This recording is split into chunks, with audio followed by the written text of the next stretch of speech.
Hai, Assalamualaikum semua. Anda sedang menonton Buletin Viral di saluran YouTube Budi Channel.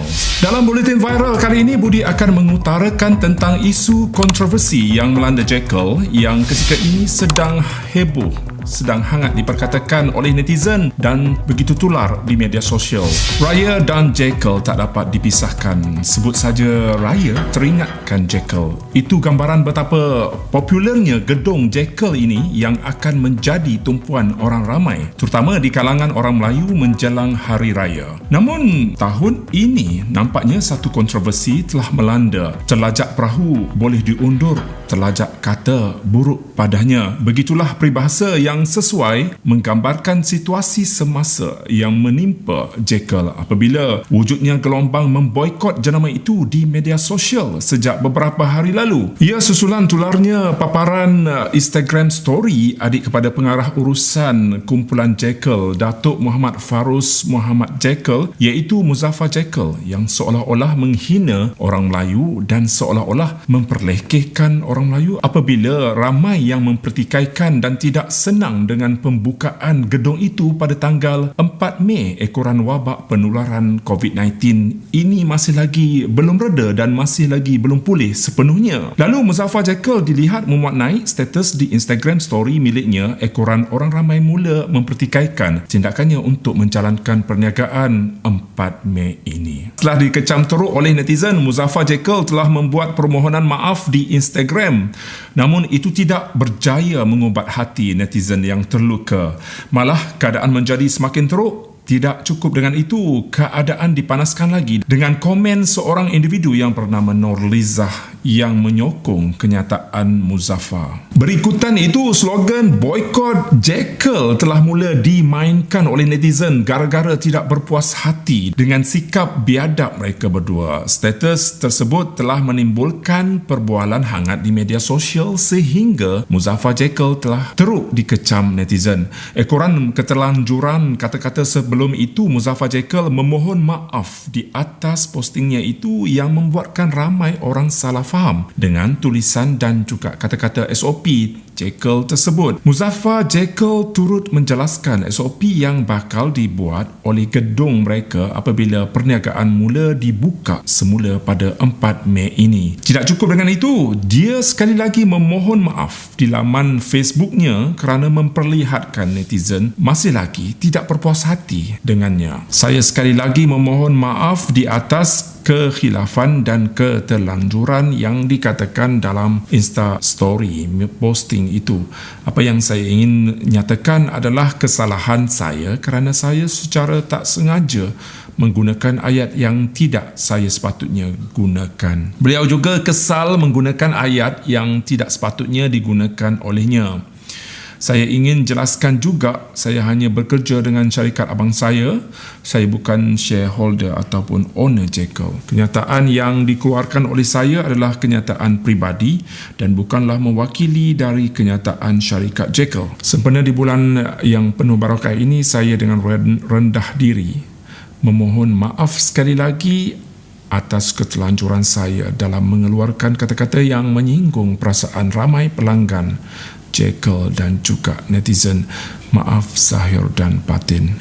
Walaupun begitu, netizen dilihat tetap tidak berpuas hati dengan apa yang telah ditulis oleh Muzaffar Jekyll. Sebelum ini dikatakan mendapat kontrak puluhan atau mungkin ratusan juta bagi membekal pakaian uniform di MINDEF. Dia turut menjelaskan bahawa dia hanyalah pekerja ataupun seorang staf di Jekyll yang dimiliki oleh abangnya itu.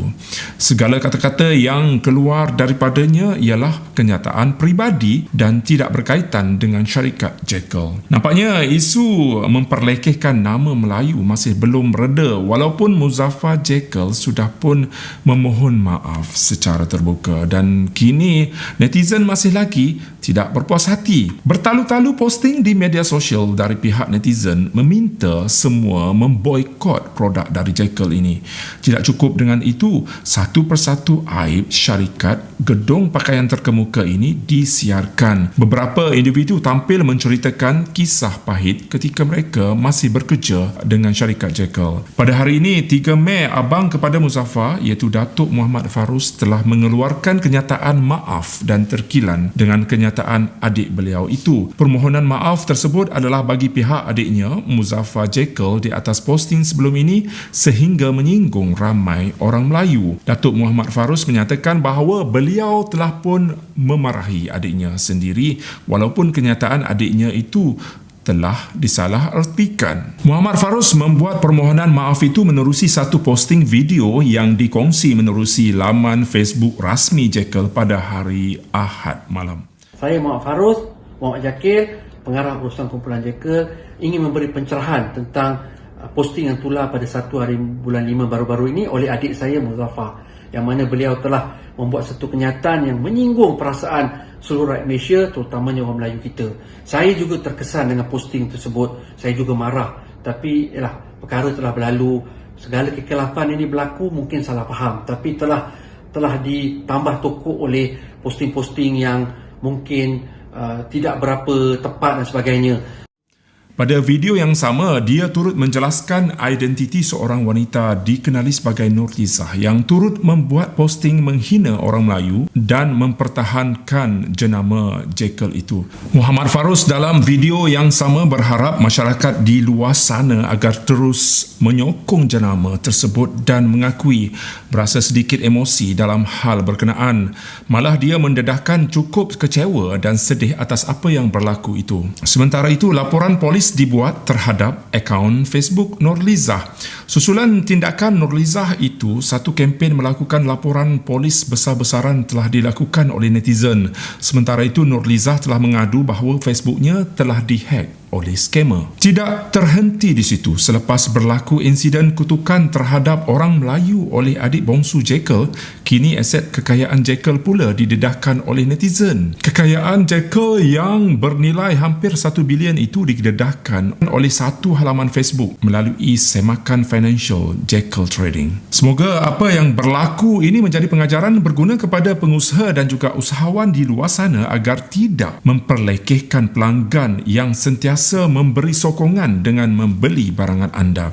Hargailah mereka dan kita harapkan isu ini dapat menjadikan kita lebih matang. Sekian dulu buat masa ini. Kita bertemu lagi di Buletin Viral di masa akan datang. Seperti biasa, kepada anda yang belum subscribe, Budi nak jemput anda semua supaya tekan butang subscribe dan loceng notifikasi. Alright, sekian dulu. Bye-bye. Assalamualaikum. Posting Nurlizah yang mana beliau menghina, mengutuk, memaki hamun orang Melayu kita, dan beliau tidak ada kena-mengena dengan keluarga Jekyll maupun dengan rangkaian Jekyll. Jadi saya sebagai ketua pengarah kumpulan dan mewakili seluruh kaki tangan dan keluarga Jekyll ingin memohon 1000 kemaafan kepada seluruh rakyat Malaysia, lebih-lebih orang Melayu kita yang tersinggung dan terkecil hati dengan statement yang telah dilakukan oleh adik saya. Memang tidak ada niat untuk merendahkan atau menghina orang Melayu kita. Jekyll berjaya dan naik dan menjadi sebuah gedung yang terkenal dan household name adalah dengan sokongan 100% orang Melayu kita juga. Jadi masakan saya menghina orang Melayu dan tidak tergamak dan tidak terfikir oleh akal fikiran manusia untuk menghina pelanggan kami, yang mana pelanggan kami yang memberi kami rezeki dengan izin Allah. Takkanlah kita nak hina orang kita. Jadi saya harap masyarakat dapat maafkan keluarga saya dan pekerja saya dan perniagaan saya dan terus menyokong perniagaan Jekyll. Saya mungkin agak emosional dalam hal ini, tetapi inilah hakikatnya. Saya memang benar-benar kecewa dan sedih dalam apa yang berlaku ini. Jadi saya sekali lagi memohon ampun dan maaf. Di bulan yang mulia ini saya ucapkan selamat berpuasa kepada seluruh rakyat Malaysia yang beragama Islam. Mohon maaf zahir batin. Assalamualaikum warahmatullahi wabarakatuh.